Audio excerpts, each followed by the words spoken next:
नमस्कार, आप देख रहे हैं क्यों वाइब और मैं हूं प्रवीण झा। बात करेंगे मोदी कैबिनेट विस्तार की, लेकिन ऐसा लग रहा है कि अब मोदी कैबिनेट का जो विस्तार होने वाला था वो अब 11 तारीख तक के लिए यानी 11 जुलाई तक के लिए टल गया है। ऐसा मैं क्यों कह रहा हूं, क्योंकि कल से यानी कि 6 जुलाई से 11 जुलाई तक प्रधानमंत्री नरेंद्र मोदी 3 देशों की यात्रा पर रहेंगे। इंडोनेशिया, ऑस्ट्रेलिया और न्यूजीलैंड। तो यानी कि अब कल से प्रधानमंत्री देश से बाहर चले जाएंगे, विदेश दौरे पर चले जाएंगे। ऐसे में क्या बिना प्रधानमंत्री के रहते कैबिनेट का फेरबदल हो सकता है? इस पर संशय के बादल हैं, क्योंकि कहा यह जा रहा था कि 6 तारीख से पहले पहले यानी आज 5 तारीख है और आज ये कैबिनेट फेरबदल हो जाना था, यानी कि किसको कैबिनेट में शामिल किया जाता और किनको बाहर किया जाता, इस सब पर इस बार चर्चा होनी थी। और आज वो आखिरी तारीख एक प्रकार से माना जा रहा था कि उनके विदेश दौरे से ठीक पहले इसका फैसला हो जाएगा। लेकिन ऐसा होता हुआ आज दिखा नहीं, क्योंकि अभी तक कोई लिस्ट आई नहीं। और अब ये कहा जा रहा है कि अब 11 तारीख के बाद यानी कि जो मानसून सत्र की जो शुरुआत होगी 20 जुलाई से और 13 अगस्त तक चलेगी मानसून सत्र, उससे पहले यानी 20 जुलाई से ठीक पहले मोदी कैबिनेट का विस्तार हो जाएगा। इनमें कई नाम ऐसे हैं जिनको इस बार हो सकता है कि कैबिनेट में जगह मिलेगी और कई नाम ऐसे हैं जिनको हो सकता है या तो बाहर जाना पड़ेगा या फिर उनके मतलब जो मंत्रालय हैं उसमें फेरबदल होने की संभावना जताई जा रही है। बताया यह जा रहा है कि जो निर्मला सीतारमण है उनकी जगह पर पीयूष गोयल को लाने की चर्चा है कि पीयूष गोयल को हो सकता है कि इस बार वित्त मंत्री बनाया जाए और जो निर्मला सीतारमण है उनको रक्षा मंत्री बनाने की चर्चा है। अब रक्षा मंत्री अगर निर्मला सीतारमण बनती हैं तो फिर राजनाथ सिंह कहां जाएंगे?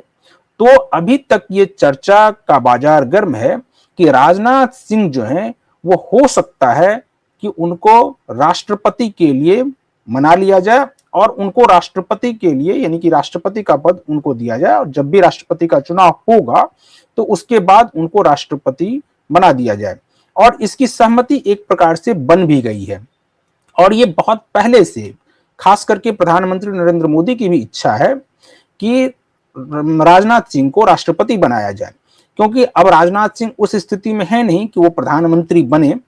क्योंकि प्रधानमंत्री बनने की अभी कोई वैकेंसी है नहीं। और अगर प्रधानमंत्री इस बार कोई और बने भी आगे आने वाले समय में तो वो नाम आगे चल रहा है, उसमें अमित शाह जी का नाम सबसे आगे है, तो अमित शाह प्रधानमंत्री बन सकते हैं। ऐसे में सवाल उठता है कि क्या राजनाथ सिंह राष्ट्रपति के लिए कैबिनेट से बाहर जाएंगे और वो जो कैबिनेट का पद खाली होगा यानी रक्षा मंत्री का पद खाली होगा वो क्या निर्मला सीतारमण उस पद को सुशोभित करेंगी? और इससे पहले भी निर्मला सीतारमण चूंकि रक्षा मंत्री रह चुकी हैं, इसीलिए ये कयास ज्यादा लगाए जा रहे हैं कि निर्मला सीतारमण हो सकता है रक्षा मंत्री बनाए जाए।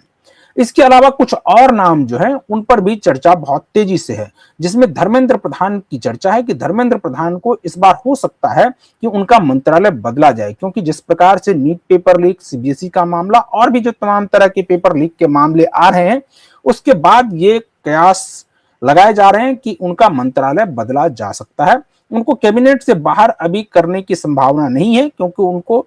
कैबिनेट से बाहर करने का मतलब है कि फिर विपक्षी दल जो है वो हमलावर हो जाएंगे और उनको वो कहने की स्थिति में हो जाएंगे विपक्षी नेता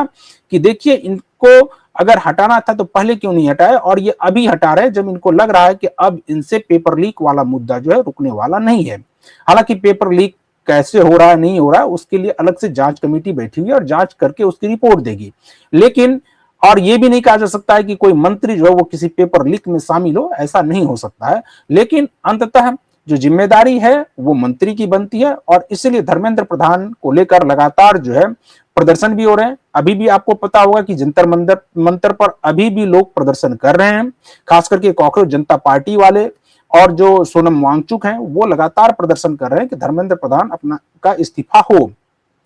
तो इसी वजह से धर्मेंद्र प्रधान के बारे में लोग ये कयास लगा रहे हैं और खास करके अंदर खाने भी ये चर्चा है कि उनके मंत्रालय को बदला जा सकता है, इस बार उनको किसी और मंत्रालय में शिफ्ट किया जा सकता है और जो धर्मेंद्र प्रधान को है का मंत्रालय वो किसी और को दिया जा सकता है।